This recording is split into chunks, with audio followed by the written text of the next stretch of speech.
Master LOT with ESP32 and the latest Arduino IDE. Grab your ESP32 and cable. Let's dive in. Visit the official Arduino website to download and install the latest version of the IDE. The new version features faster compilation speeds and enhanced auto-completion capabilities.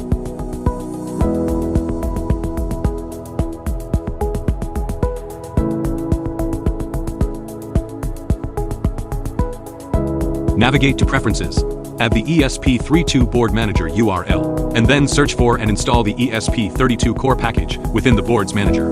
This is the crucial step that enables the IDE to recognize the hardware. Connect the data cable to the board. In the IDE, select the correct board model and communication port. Let's upload a classic Blink program. Click Upload, and once you see the Upload Successful notification, you will see the onboard LED start to blink.